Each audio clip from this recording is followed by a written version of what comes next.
Good evening everyone. I hope कि आप लोग स्वस्थ होंगे और आपकी प्रिपरेशंस अच्छी चल रही होगी। ठीक है, अगर आप इस चैनल पे नए हो तो डू सब्सक्राइब टू द साइकोनॉमी। और आई होप कि इससे पहले जो भी चीज़ें हम लोगों ने डिस्कस करी है वो आपको क्लियरली समझ में आया होगा। अगर आपको कोई भी कहीं पे भी डाउट है तो आप कमेंट सेक्शंस पे जाकर के कमेंट कर सकते हो, या फिर आप हमारे ऑफिशियल चैनल पे ऑफिशियल ईमेल आईडी पे आप मेल कर सकते हो। ठीक है, आज के इस सेशंस में हम लोग जो है 2023 के दिसंबर के कुछ क्वेश्चंस को डिस्कस करेंगे। होमोथेटिक और आपके होमोजीनियस फंक्शंस कैसे आप फाइंड आउट करते हो, इसको हम लोग देखेंगे क्वेश्चंस में। ठीक है, चलिए, तो बिना टाइम वेस्ट किए हुए हम लोग चलते हैं। यहाँ पे देखिए आपके पास फंक्शन दिया हुआ है, let h is equal to e to the power q, where q is equal to a x raise to the power alpha y raise to the power beta.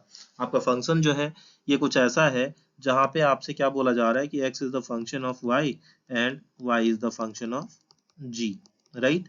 ऐसा ही कुछ फंक्शन है। ठीक है, अब देखिए कुछ स्टेटमेंट्स दिए गए हैं और आपको फाइंड आउट करना है कि वो स्टेटमेंट करेक्ट है या फिर इनकरेक्ट है। Q is a homogeneous functions for all values of alpha and beta। अब ये homogeneous functions क्या होता है? आप जो है अपने वेरिएबल्स को किसी कोफिशिएंट के साथ एज्यूम करते हो और उसको आप पुट करते हो। अगर आप उस कोफिशिएंट को फैक्टर आउट कर पाते हो तो दैट इज होमोजीनियस। ठीक है, अभी आप देखो, अभी क्लियरली समझ में आ जाएगी हम क्या कहना चाहते हैं यहाँ पे। देखो आप Q के बारे में बात कर रहे हो तो Q को लिखे आप, Q is equal to a x raise to the power alpha y raise to the power beta. ठीक है, हम लोग क्या करते हैं, हम लोग अपने वेरिएबल्स को एज्यूम करते हैं। x को लैम्डा x एज्यूम कर ले रहे हैं और y को लैम्डा y एज्यूम कर ले रहे हैं। आप कुछ भी एक वेरिएबल एज्यूम कर सकते हो। ठीक है, सपोज करो, अब देखो अब आप इस दोनों को इसमें पुट कर दोगे ओरिजिनल इक्वेशंस में, तो ये क्या बन जाएगा आपका, ये जो इक्वेशन बन जाएगा ये हो जाएगा आपका a lambda x raise to the power alpha lambda y raise to the power beta. ठीक है, अब आप देखो यहाँ पे आप lambda raise to the power alpha x raise to the power alpha lambda raise to the power beta y raise to the power beta. ठीक है, फर्दर अगर आप बात करोगे तो आप क्या लिख सकते हो, यहाँ पे आप देखो a बेस सेम है तो पावर क्या हो जाएगा, ऐड हो जाएगा, और यहाँ पे x raise to the power alpha y raise to the power beta. इसको आप क्या लिख सकते हो, lambda raise to the power alpha plus beta a x raise to the power alpha y raise to the power beta. ठीक है, ये क्या है, ये वही टर्म है ना आपका क्यू, तो इसको आप क्या लिख सकते हो, क्यू लिख सकते हो। और ये क्या हो गया आपका, इसको आपने क्यू लिख दिया, और ये हो गया आपका लैम्डा अल्फा प्लस बीटा, और ये क्या है क्यू के इक्वल, तो आपने फैक्टर आउट कर लिया लैम्डा को। इसका मतलब क्या है, क्यू क्या है आपका, क्यू है आपका होमोजीनियस। ठीक है, तो आपका स्टेटमेंट वन क्या हो जाएगा, करेक्ट हो जाएगा।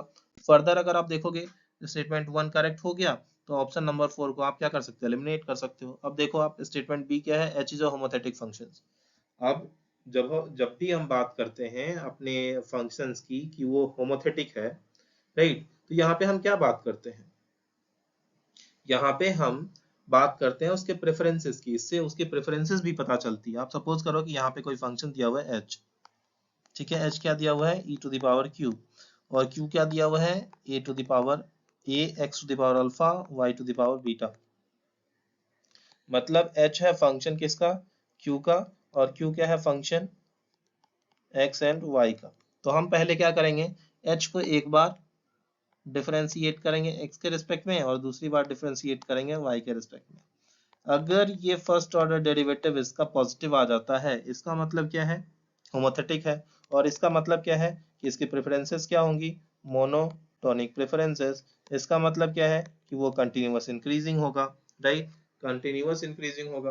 और यहाँ पे जो अगर आप इन्फ्रेंसेस इसका निकालना चाहो तो ये क्या पता चलती है आपको कि आपकी जो फंक्शन है, आपकी जो बिहेवियर है ये कैसा है कि मोर इज गुड। आप हमेशा क्या चाहोगे, जितना ज्यादा होगा हमारे पास उतना ही बेहतर होगा। ठीक है, अब आप देखो कि ये मोनोटोनिक कैसे पता चलेगी, सॉरी होमोथेटिक कैसे पता चलेगी। अब हम क्या करेंगे, हम अपने फंक्शंस को h को, राइट, h देखिए h आप कैसे लिखोगे, यहाँ पे e to the power q, q के जगह पे क्या है a x raise to power alpha y raise to the power beta. तो dh ओवर dx क्या होगा, e to the power x की डेरिवेटिव क्या होती है, e to the power x ही रहती है। तो यहाँ पे क्या हो जाएगी e to the power a x raise to the power alpha y raise to the power beta. I hope कि वो सारी चीजें आपको याद होगी, बेसिक जो फॉर्मूले हैं डिफरेंशिएशंस के जो हम लोगों ने पहले डिस्कस भी कर रखे हैं, राइट। अब फर्दर देखो यहाँ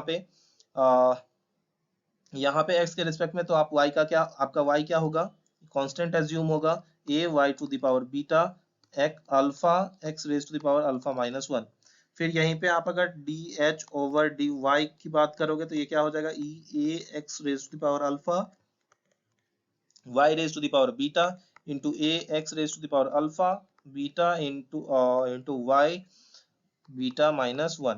ठीक है, यहाँ पे आप देखो जो भी कोफिशिएंट्स है, जो भी डिसीजन वेरिएबल्स है, जो भी पावर है, सारे के सारे क्या है, पॉजिटिव है। तो आपका डेरिवेटिव क्या हो जाएगा, पॉजिटिव हो जाएगा। इसका मतलब क्या है कि आपका जो फंक्शन है ये क्या है, होमोथेटिक है, राइट। तो आपका स्टेटमेंट बी क्या हो जाएगा, करेक्ट हो जाएगा। यहाँ पे आप देखो जब बी करेक्ट है और ए करेक्ट है तो आपके सामने क्या बचता है, आप यहाँ पे आप देखो ए बी है, यहाँ पे बी प्रेजेंट नहीं है, तो ये ऑप्शंस को भी आप एलिमिनेट कर सकते हो। आप चेक कर लो डी को, वैसे भी यहाँ पे आपने होमोजीनियस चेक किया है तो आपका क्यू जो है ये हर एक अल्फा और बीटा के लिए होमोजीनियस है, ना कि सिर्फ alpha plus beta is equal to 1 के लिए।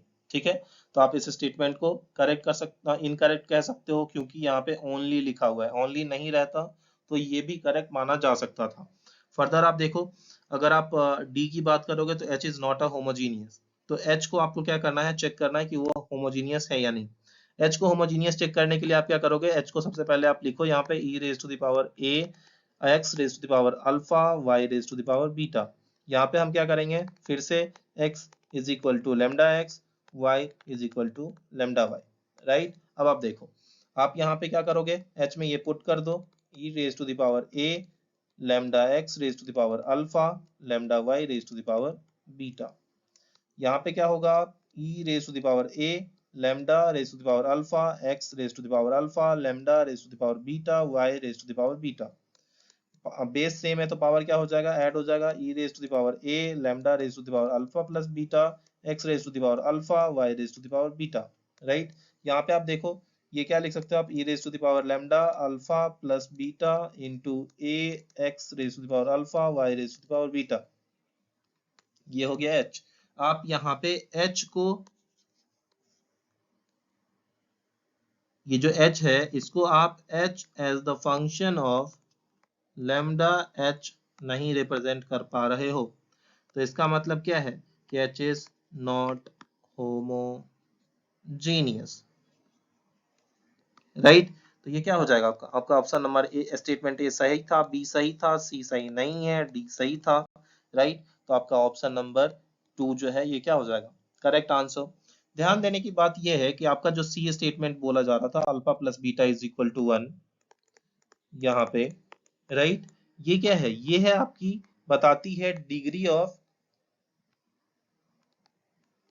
होमोजेनिटी। ठीक है, जिससे आप क्या पता करते हो, CRS that is constant return to scale, IRS that is increasing return to scale, DRS that is decreasing return to scale. ये क्या होता है, जब आपका अल्फा प्लस बीटा क्या हो जाए, equal to 1 constant return to scale, जब अल्फा प्लस बीटा क्या हो जाए, greater than 1 increasing return to scale, जब अल्फा प्लस बीटा क्या हो जाए, less than 1 that is decreasing return to scale. तो ये सारी चीजें हैं, जब आप डिग्री ऑफ होमोजेनिटी की बात करते हो तब आती है अल्फा प्लस बीटा की वैल्यूज पे आप बात करोगे, ठीक है, समेशंस पे आप बात करोगे। ओके, होमोजेनिटी में आप अल्फा प्लस बीटा को ऐड करके नहीं देखते, इंडिविजुअली देखते हो कि क्या उस पे अल्फा पे और बीटा पे होमोजीनियस है या फिर नहीं, हर एक वैल्यूज के लिए होमोजीनियस है या फिर नहीं।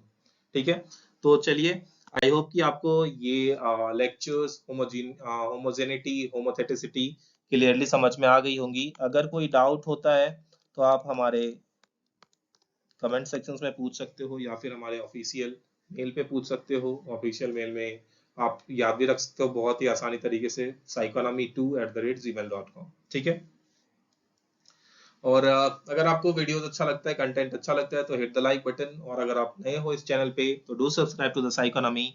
और अगर आपको लगता है कि ये कंटेंट आपके किसी फ्रेंड्स या फिर फैमिली मेंबर्स के नॉलेज स्टॉक में थोड़ी सी भी वृद्धि करती है तो do share with them. Thank you so much, thank you for watching.